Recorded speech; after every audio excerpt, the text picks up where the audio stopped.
A lot of people roll into a Honda dealership, point at the CR-V, and think they just made the safest bet of their lives. It's the automotive equivalent of ordering chicken at a restaurant you've never been to. Safe, right? But here's the thing, nobody talks about until it's too late.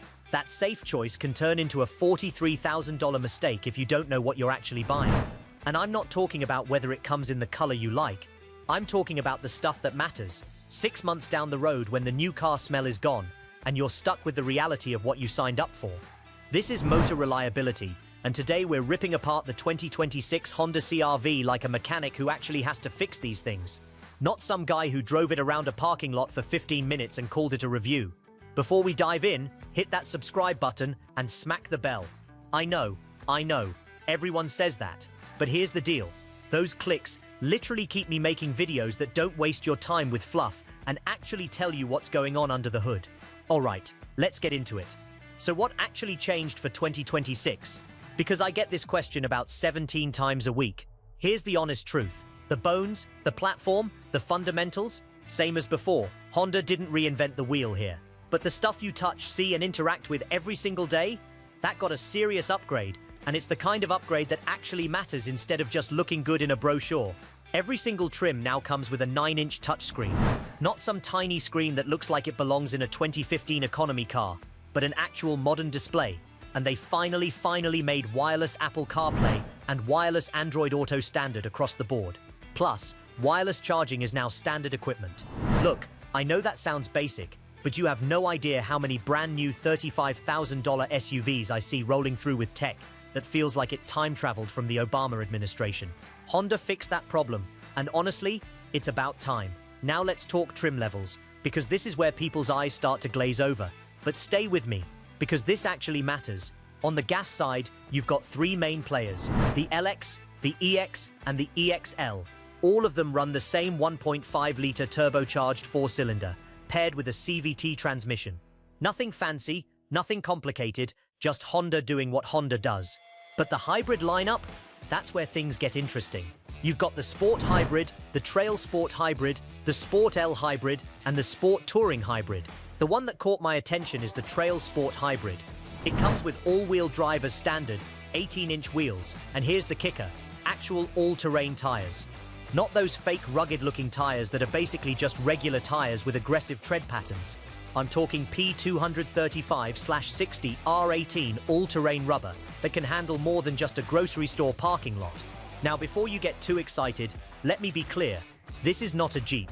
You're not crawling rocks or fording rivers. But if you live somewhere where roads turn into a muddy disaster for half the year, or you actually use your SUV for more than commuting, the Trail Sport makes sense. It's not cosplay, it's functional, and that's rare in this class. Let's talk money, because this is where people suddenly develop amnesia. Honda's pricing puts the CR-V starting around $30,920 for a base LX. Hybrids kick off around $35,630. And if you want all the bells and whistles, you're pushing into the low 40s before you even start talking about taxes, dealer fees, and whatever creative markup your local dealer thinks they can get away with because they saw your credit score and the look on your face when you walked in. Here's the reality check. Once you know what changed and what it costs, the real decision isn't about colors or cup holders. It's about gas versus hybrid. And this is where people either nail this purchase or absolutely fumble the bag because these two powertrains drive differently, cost differently, and are meant for completely different types of owners. The gas CR-V runs Honda's 1.5-liter turbo 4-cylinder with direct injection. It puts out 190 horsepower at 6,000 revolutions per minute and 179 pound-feet of torque. But here's what matters. That torque peak hits at 1,700 revolutions per minute and holds strong all the way to 5,000 revolutions per minute. In normal person speak, that means when you merge onto the highway or pass someone who's doing 40 in a 55, you get power without the engine screaming like you're auditioning for Fast and Furious.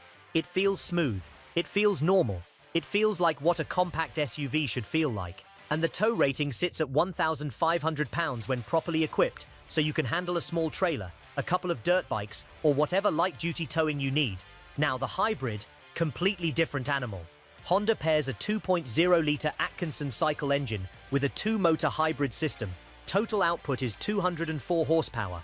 Around town, the electric motors do most of the heavy lifting, which means throttle response feels way more immediate in stop-and-go traffic. It's like the car is anticipating what you need, instead of waiting for you to ask. Less turbo lag, less CVT weirdness, just smooth, instant power. But the real headline with the hybrid is fuel economy, and these numbers are actually impressive. Front-wheel drive hybrids get EPA ratings of 43 mpg in the city, 36 on the highway, and 40 combined. All-wheel drive hybrids pull 40 city, 34 highway, and 37 combined. Even the Trail Sport hybrid, with its beefier setup and all-terrain tires, still manages 38 city, 33 highway, and 35 combined. Those all-terrain tires definitely hurt the numbers, but you're still getting better fuel economy than most gas compact SUVs. Here's the part people hate hearing though. Towing capability drops on the hybrid. You're rated for only £1,000. That's fine for a bike rack or a small utility trailer. But if you're dreaming about towing a camper or a boat every weekend, the hybrid is not your friend. That Trail Sport badge doesn't change physics. It gives you all-wheel drive and grippier tires, but at the end of the day, you're still buying a compact crossover, not a mountain goat. So which one should you buy? If you're doing short commutes, lots of city driving, or racking up miles in stop-and-go traffic, the hybrid pays for itself. If you need to tow regularly, or you do mostly highway driving where the hybrid's advantage disappears, save your money and stick with the gas model. It's that simple. Now let's talk about the part nobody wants to think about until something breaks. Maintenance. Because here's the truth. Engines don't care about your monthly payment. They don't care about the color you picked or how good the deal felt. They care about maintenance. And this is where the CR-V's reputation for reliability either gets earned or gets absolutely destroyed. Warranty basics are standard Honda fare. 3 years or 36,000 miles bumper to bumper. 5 years or 60,000 miles on the powertrain. Honda also offers something called Service Pass on many recent models, which covers select factory-scheduled services for 2 years or 24,000 miles. That means oil changes, tire rotations, and inspections are covered. It's a nice perk, but don't get it twisted. It doesn't cover the big-ticket wear items like brakes, tires, or anything that actually costs real money. On the gas 1.5-litre turbo with the CVT, my advice is simple but critical. Keep oil changes on time. Use the correct spec oil, not whatever's on sale at the corner store. And service that CVT fluid when the maintenance minder tells you to. Turbo plus direct injection is a combination that rewards you for being responsible and punishes you hard for being lazy. Short trips can lead to fuel dilution and carbon deposits over time, so if you start noticing rough idle, misfire codes, or the engine feels off, don't ignore it. Catch it early, fix it cheap. Wait too long, and you're looking at expensive repairs that could have been avoided. The hybrid is generally smoother in stop-and-go driving and can actually be easier on brakes because regenerative braking does a lot of the work. But don't fall for the myth that hybrids are maintenance-free magic. Coolant, brake fluid, and hybrid system checks still matter. And if you've got the all-wheel drive hybrid, you need consistent tire rotations and matched tread depth. Why? Because the rear drive unit will fight you if the tires have uneven rolling diameter. And that's how you end up with drivetrain problems that cost a fortune to fix. Here's the boring truth that saves you money. Ownership costs are decided by maintenance discipline, not by how good the car felt on the test drive. Take care of it, and it'll take care of you. Neglect it, and you'll be wondering why your reliable Honda suddenly isn't so reliable anymore. Let's move to the cabin, because this is where the CR-V actually shines. Interior space is the CR-V's secret weapon. Honda's own numbers back this up. You get 39.3 cubic feet of cargo space behind the rear seats and 76.5 cubic feet with the second row folded down. That's enough room to swallow strollers, Costco runs, luggage, furniture, whatever you need to haul without playing Tetris for 20 minutes in the parking lot. Passenger volume sits around 103 to 106 cubic feet depending on trim, and rear legroom is about 41 inches. That means actual adults can sit back there without their knees jammed into the front seats, which is shockingly rare in this class. Your passengers won't hate you, and that's worth something. Tech-wise, 2026 is way less of a punishment for base model buyers. Every trim gets that 9-inch touchscreen, plus wireless Apple CarPlay and Android Auto. Base trims get a 7-inch digital gauge cluster, while upper trims step up to a 10.2-inch digital instrument cluster that's cleaner, easier to read, and shows the stuff you actually care about, like driver assist status, and on hybrids, power flow between the gas engine and electric motors. The Sport Touring Hybrid also brings Google built-in plus available factory navigation, and yes, It actually works like a modern system instead of that laggy nightmare some brands keep shipping like it's some kind of cruel joke.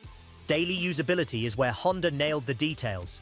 The rear seat is a 60/40th split that folds down flat enough for real hauling. There are physical controls where you want them, not everything buried in touchscreen menus. Storage is legit.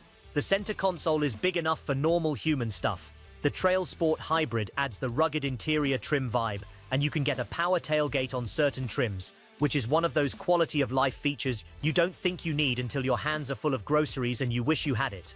Now let's talk safety, because this is the part nobody wants to research but absolutely should.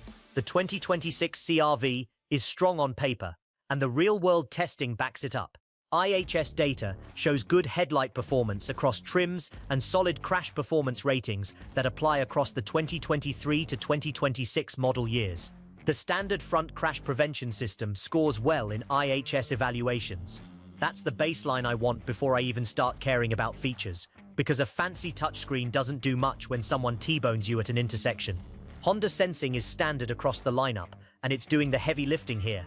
Every 2026 CR-V comes with collision mitigation braking, forward collision warning, lane departure warning, road departure mitigation, adaptive cruise control with low-speed follow, lane keeping assist, traffic jam assist, traffic sign recognition, driver attention monitoring, and auto high beam headlights. That's a lot of tech working in the background to keep you out of trouble.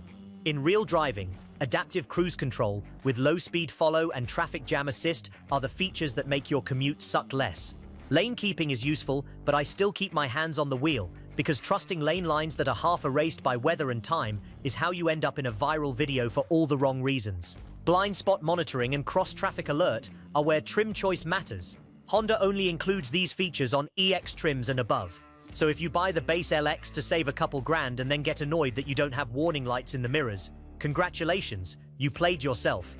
Rear seatbelt reminders and the usual airbag suite are there too, which is good because passengers love ignoring seatbelts until the car starts yelling at them.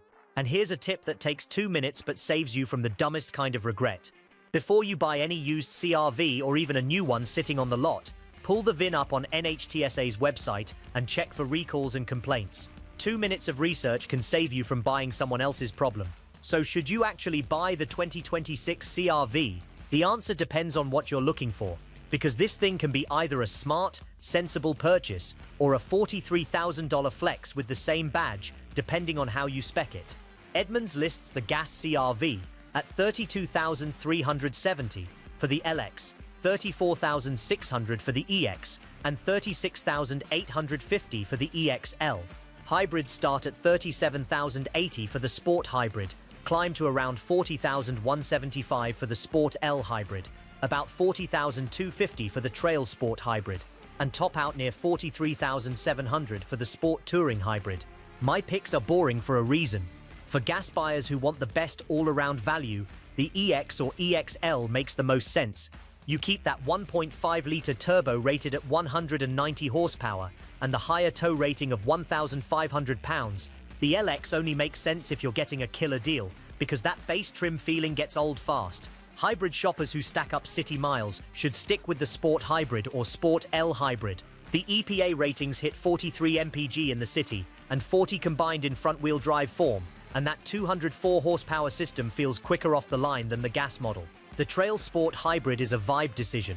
You get standard all-wheel drive and all-terrain tires, but the combined fuel economy drops to 35 mpg, and you're still stuck with that 1,000 pound tow rating.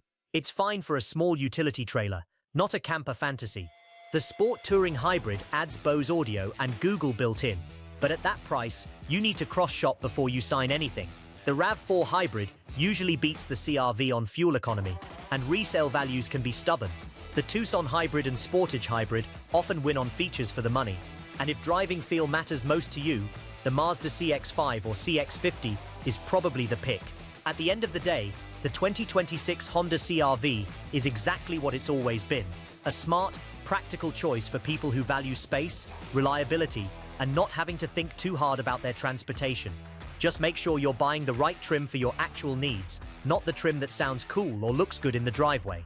Because the difference between a great purchase and an expensive mistake is knowing exactly what you're getting into before the paperwork hits the desk.